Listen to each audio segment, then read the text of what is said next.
All right, good afternoon, and I just want to thank everyone for joining us today.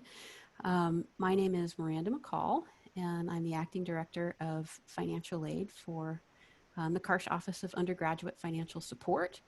And I am joined today by a number of colleagues from that office. If you're part of our office, would you just mind waving so folks can see your friendly faces? Here we are. We're here to support you through your academic time here at Duke. Um, and one of the things that I'd like to stress is that while we may be virtual, it does not mean we are out of reach. And you can be in contact with us a number of ways. And I think that as we go through this, that's one of the most important points that I can stress. The best way to get in contact with us is via email. You have, if you've been to the sessions on the other days, you may have heard us talk about the importance of Duke Hub. That is a website or an app on your phone. It's where you'll be able to see your financial aid offers, but a lot of other information lives out there as well. But one of the nice things that you'll see when you're on there is that you can just click a link and email your financial aid counselor directly from Duke Hub. And so that's the best way to get in touch with us. You can also use our general email, which is finaid@duke.edu. And we'll put up a slide that has all that information on it later in today's presentation. But I want to put that out there. You also have the opportunity, if needed, to talk with your counselor. We are pretty savvy and book appointments online. We meet virtually in forums a lot like this. And so we're not far away. Today's topic, and the reason that I stress that importance, is because we're here to talk about special circumstances, appeals, things that might be going on in your life that weren't reflected on your aid application and maybe weren't something that you were able to put down on paper.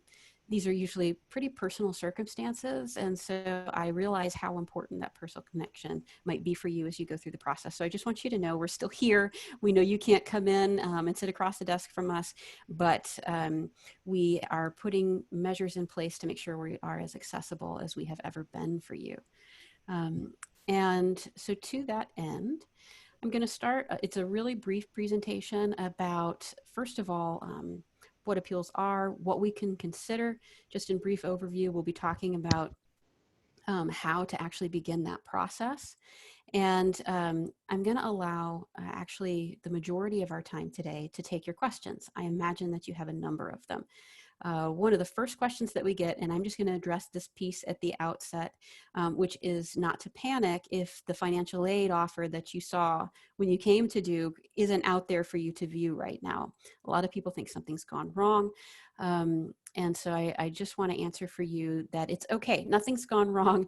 We're making adjustments to your aid offers because after we made those initial offers, the federal government offered better loans and at better rates than what you might have received in your initial aid offer. We want to make sure that we give you the best loans. And so we're making some adjustments to those to get back to you. You should have access to those again by next week. And so just give us a minute to make those changes, and then you'll be back in Duke Hub seeing what's out there for you. So that being said, I am just going to share my screen with you briefly so that we can go over my presentation. And all right, is everyone able to see the presentation on the screen now? Thank you. All right, so let's get started. Let's talk about what an appeal does. First of all, there might be some of you out there who didn't apply for aid. Maybe you thought at the outset that you wouldn't qualify, but now you have quite different circumstances. I first want to stress it's not too late to apply for aid. You can still go out and complete our application. The steps are online. We can still consider it. It's never too late to apply for aid in the fall semester. You can do it at any point, and you can even do it through the early spring for the academic year. So don't feel as if you have missed your opportunity if you've not applied yet. I think for most of you, you've probably already received a financial aid offer. And so if you're contacting us to appeal it, chances are you are looking for an increase in that financial aid. And so the result of appeals generally increases the amount of aid that you would receive, and reduces the amount that your family would be expected to pay. A common question we get is, how did you even come up with that number? And there are a lot of things that go into it, but what folks typically don't realize is that when we're putting together your aid offer, there are a lot of things that we consider about your situation, and they're already included in that initial aid offer. So this is a list of some of those things. We include even more on our website. But if you have another sibling in college, or you've got a younger sibling that your family's trying to save for because they want to send them to college, we actually take all of those things in a formula into consideration when we put together that first aid offer. So that wouldn't qualify as a special circumstance or an appeal for us. We take into consideration if you've got a sibling in private school, and if your family had medical expenses and they actually entered those on their tax returns, we go ahead and take that information into consideration right when we process your initial aid award. But there's actually a whole list of things that we've put on our site that you might want to take a look at to see if that might already be included. But there are plenty of things that we can't know about you through your application process. And these are the things that would constitute the basis for an appeal for financial aid. We have a pretty extensive list on our website of what some of those situations might be. Doesn't mean your situation is listed, but we put together some of the most common ones. We hear sometimes, especially in this environment, a parent may have lost a job or been forced to relocate. And so you may have expenses for housing in two different places if you've got one parent living somewhere else. That's something that we might not have known about when you did your initial financial aid offer. You could appeal on that basis. We know that sometimes in the sandwich generation, your parents may be taking care of their parents and also trying to send you to school. We can take into consideration some of that if you told us that on your initial application, but if you didn't, that's something that you could let us know. Sometimes one year looks really different than another. Maybe you had income in one year that was very different than what you see on a normal basis. And so what we're using to put together your financial aid offer isn't really reflective of what the resources are for your family in this year. That's something that you could tell us. If your family didn't tell us about medical expenses in their taxes, you could submit a form and tell us about those as well. And we've highlighted here job loss or reduction of income, because I think this is maybe the largest and most frequent question that we're getting, particularly right now in this economy and environment. And so we'll spend some time talking about that as we go. I'll get right to the heart of it. A lot of what we're hearing is the result of changes brought about by COVID-19. When you applied to Duke, there was an application available at that time where you could tell us that your family might have been impacted by COVID. And we processed the applications that we received at the time, but that was, April. And here we are this many more months in, and we understand that your situation may have changed, or maybe things weren't as bad in April and now you're in a very different circumstance. And so we have reopened the application to allow you to appeal on the basis of income reduction or job loss related to COVID. So if you have someone who in your family who has been laid off, whose pay has been reduced, maybe who has been furloughed for a period of time, we have been getting some questions from folks that say, my family owns a business. What do I do? They don't get wage statements, but how can I show that our business isn't doing as well because of COVID? And that's common, unfortunately. Inside the application for this, there's actually a form, and it's called the Business or Farm Supplement. And you can complete that. There's a column for what happened in 2019 as a basis for us, and then we can use a column for 2020 where you can tell us what's going on now. And so you can complete that, and then we may reach back out to you for additional information based on the information you give us on that form. But we can take these things into consideration. This says that we will be sending out an application link to all students shortly. That was written this morning. And since then, we just sent out the email. So it may already be sitting in your inbox. There's an email and it will say financial aid updates. And it's a very important email. Don't be tempted to skip over it. It has critical information in it that you need to make sure that your aid is correct for this year and that we can take everything into consideration. So please, please, please open that email. It has this link in it. It's also posted on our website. And it'll be posted on the Keep Learning website where you'll find plenty of updates as well. And it also has other updates in it that can save you money. So please take a look at it when you get the opportunity. Well, if, let's say, you have questions about what would happen, maybe it isn't related to COVID-19, but you are in a situation where you may still want to appeal on the basis of income. Some things, this says you can submit your 2020 taxes. So maybe you're still trying to see what the impact of 2020 is. Maybe it hasn't hit quite yet, but you're expecting something to change between now and the end of the year. In your case, what we'd ask for you to do, if it's something you're anticipating but haven't experienced yet, when we close out 2020, believe it or not, we're just now rounding the corner on just over halfway through. It has seemed like a long year, but we've still got plenty to go.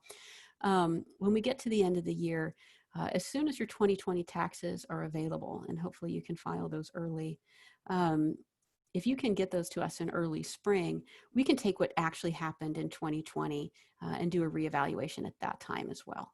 And that's probably the best way to get the information if you haven't experienced anything yet. That way we can capture the realities, because whatever change we make based on your 2020 taxes, we're going to use that to do your aid for the following year. And so you've saved yourself some steps by getting that information to us early, and you've ensured that you know not just what to expect for this year, but what you might anticipate for next year as well. That helps your family plan. For those of you who've already experienced your losses, clearly you don't have 2020 taxes yet, and we'll be asking for them. So for your aid next year. So whatever offer we give you based on the adjustments for this current academic year, next year we'll be asking you for your 2020 tax returns so that those changes we can confirm. And we can also reflect them in next year's aid packages. So it's possible that this year's aid award doesn't look exactly like next year's, because we'll at that point in time have the ability to use actual data to adjust your aid offer. How to submit an appeal. So it's a pretty simple process. If it's a COVID appeal, we ask that you complete the COVID specific form that's available. But if it's outside of that, so maybe it is more related to those other topics I talked about, medical expenses, care of a family member, something along those lines, then there's actually something called the special circumstances form.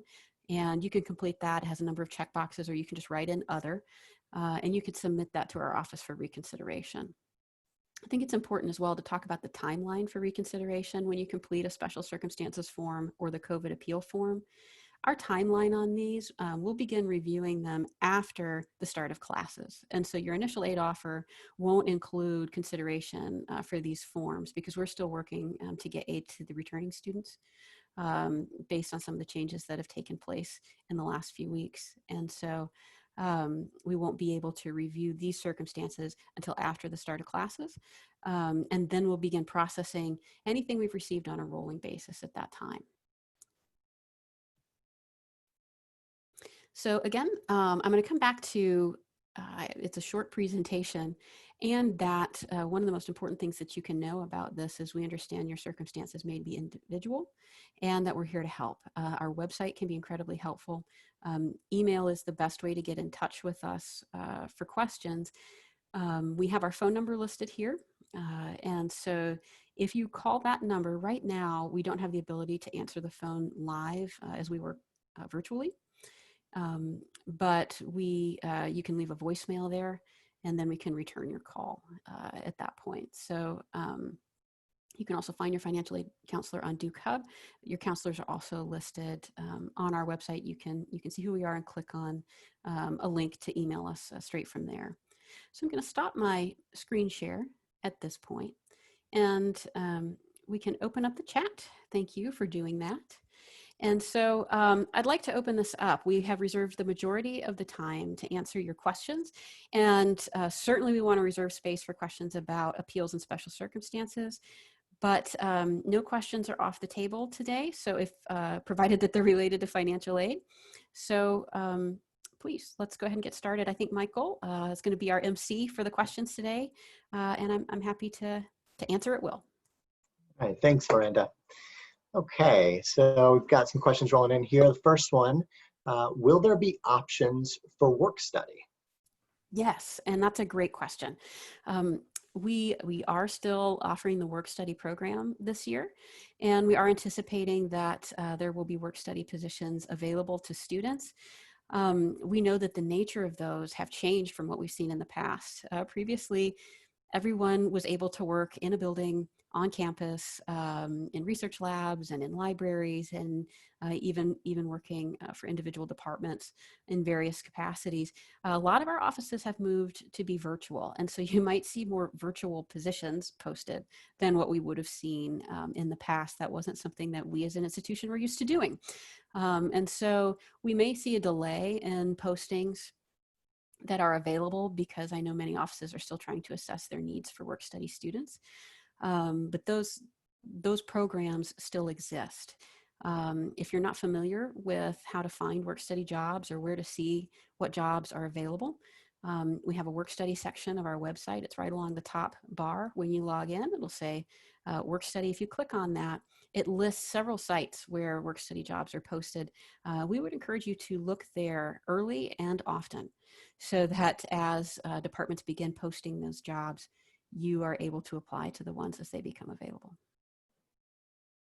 Thank you for that, Miranda. Mm-hmm. All right, moving on, our next question is, if I choose to go remote in the fall, will this impact my financial aid offer? That is an excellent question. And it is the question of the hour, I think. So I'm glad that you asked it. Your financial aid does change if you are not on campus, and it depends. How it changes depends on whether or not you'll be living at home or whether you're going to be somewhere and paying rent. We know that you have living expenses regardless of where you are. So I'm going to talk about it in two different ways. First would be the student who may not be able to live on campus for one reason or another and is going to be renting a place. Perhaps going home isn't an option, but perhaps being in Durham isn't either. And so if you're renting in that situation, your aid would be the same as if you were here on campus. The difference is going to be that you're not going to be billed for housing and meals because, of course, you're not here to use them. And so your bill from Duke would go down by that amount. You would take that cost savings to then help you fund your costs off campus. Your aid is held constant in that scenario. For those students living at home, your aid does change because we expect you're not having those same rental expenses, but we do understand that you may have some expenses for shared utilities and meals with your family if you're living at home.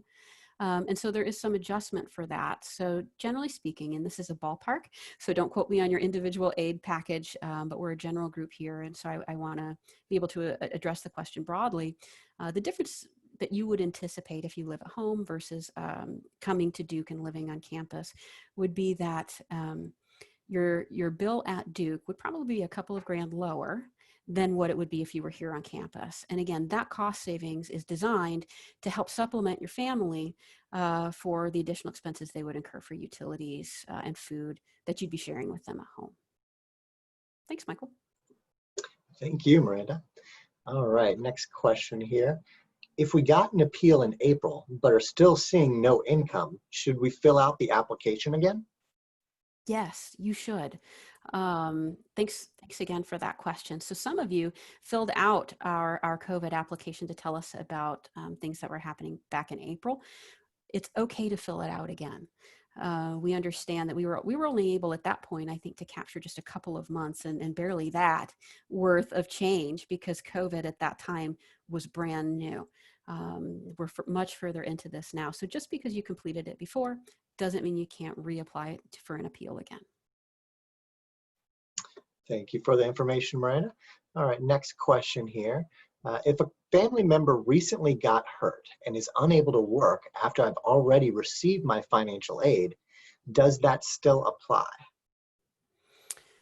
That's a good question. Typically, in a circumstance, what we would say is we would finish out the calendar year. You would be in the group that would give us your 2020 information when it's available. And then we would see what the actual earnings over the course or loss of earnings over the course of 2020 might look like for you. And again, we'd use that for next year as well. So you'd have consistency across this.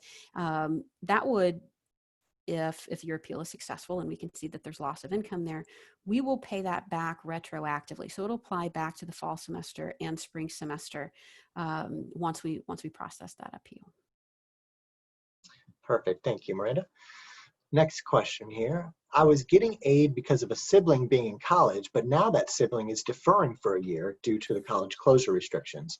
Is there any way to get back some of that aid because our family is still supporting her rent? So you wouldn't get back the same level of aid because what we do when you have a sibling in college is we understand the outlay for that sibling is significant because you're paying tuition in two places, not just their support. What we already take into consideration with your aid offer is that if someone's living in your household, it's one of those things that's already included in our formula. When somebody's living at home and you're providing their support, if you've let us know that on your aid application, that's already taken into consideration. So the adjustment that we make for a student not attending in college, when we roll that back, we're not pretending they don't exist anymore, but we are considering that they're in the household. So you would see the aid adjustment, but it won't go back to what it was while they were attending. Perfect. Thank you, Miranda. Next question is, will the entire cost under the special circumstances, like say medical expenses, for example, be entirely used to reduce the family contribution and increase scholarship aid, or will it be used as a percentage? That's a really good question in terms of, how do we come up with it and how do we calculate these things? And so the short answer to that question is it's generally not dollar for dollar. So, if you tell us, my family spent $20,000 last year on medical expenses, it does not mean that you'll receive $20,000 in grant aid and we would pay for the full extent of the medical expense that you had. It is a difference of percentage, and that actually is a function of income. That's kind of complicated and formulaic. And so the impact is different, but what we wouldn't want you to expect is a dollar for dollar change. It can increase your financial aid. It's something that we can consider as a supplement because we know your family had that expense, but we don't pay for 100% of what that cost was to your family. Makes sense. Thanks, Miranda. All right, next question, moving on here. Should you fill out a special circumstances application if your parents are planning on separating? That is also a great question. I'm really glad you asked because it's one that we get a fair amount. There's a lot of anxiety about what that might mean for your family. And so you can let us know that information because the impact of separation would be that you may be in a situation. Remember when we were going through the list in the presentation and I mentioned someone might have a job relocation and you might be supporting a couple of different places, a couple of different households. When someone separates, that's often the case as well. You're not receiving the cost savings of everyone being under the same roof. We wouldn't be able to make an adjustment based on an anticipated separation. So we would have to wait until we actually could get some documentation on the fact that they were trying to support two separate households in that way. And then at that point, you could let us know. Thank you, Miranda. All right, next question is for QuestBridge. For the QuestBridge Match Scholarship recipients, do we need to renew our aid package? And for freshmen living on West Campus this year, would our aid package be adjusted correspondingly? For that, we have Meal Plan G. Yes. So we are looking, well, I say yes to the first part of the question. I understand that was a two-parter. So let me address the first part, which is, as a QuestBridge student, would you need to reapply for aid every year? And the answer is you do. You need to complete the FAFSA every year for us to renew your scholarship. But for students broadly, and I know we have students from different backgrounds on the call, financial aid is annual. So every year you will reapply for financial aid because every year your taxes change. And so we base your financial aid off the most, well, sometimes it's 2-year-old tax data. You can give us your most recent tax data, but we update it as we move through time so that it better reflects your family's income and the changes that you're having financially. And so even though you may be a QuestBridge student, the federal government also requires that we collect data from you on an annual basis. So that's important to remember. With regard to your meal plan, we look at generally, this is the first, well, here's what I'll say. This is the first year we've ever had first year students living on West Campus. And so if you have a West Campus housing assignment and a differential food budget, I'm going to get back to you because we've never had to think about this before. We've always had our students housed all on East with the similar board plan. And I want to make sure that I get you the right answer on that so that we know what we're accommodating. And then once we have that, that's something that we can post on our FAQ. Makes sense. Thank you, Miranda. Mm-hmm. Okay, next question here. How does money that our parents receive from unemployment affect financial aid? Great question. We consider it income as we would income from any source. And so we know that when you lose a job, there may be a delay, and then eventually, and these days the delay is substantial, there may be delay, but then an unemployment check may come. That shows up on your taxes as income as well. So when you complete the COVID application, it will ask what your continued income sources are, and that includes unemployment.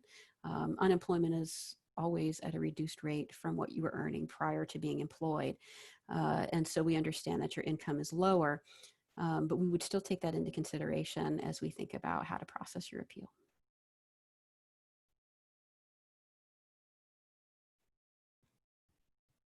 Oh, I think you might be muted, Michael.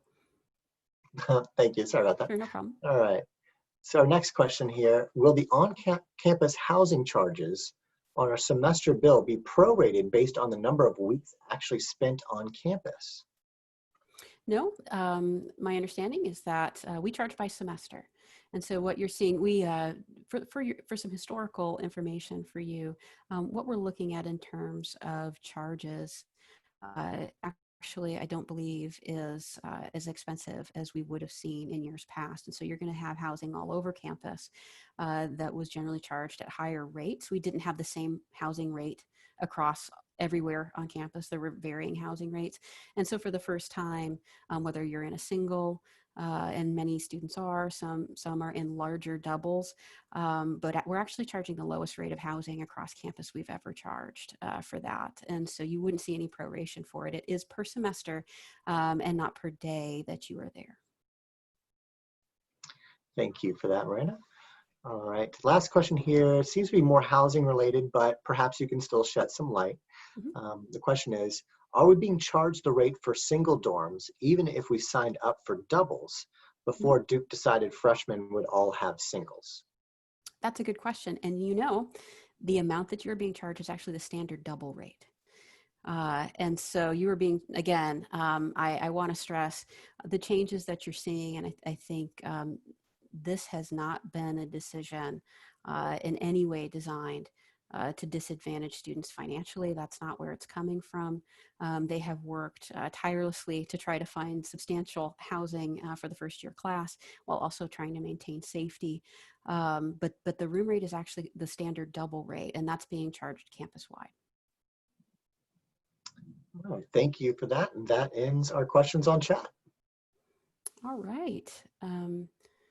Well, I appreciate everybody's time. And if we don't have any more, please feel free to check back. I want to stress our website. The Keep Learning website is where we'll post any financial aid updates. And if you have questions, please don't hesitate to reach out for us. We appreciate you being here, and we will talk to you later. Thank you, everyone. Bye.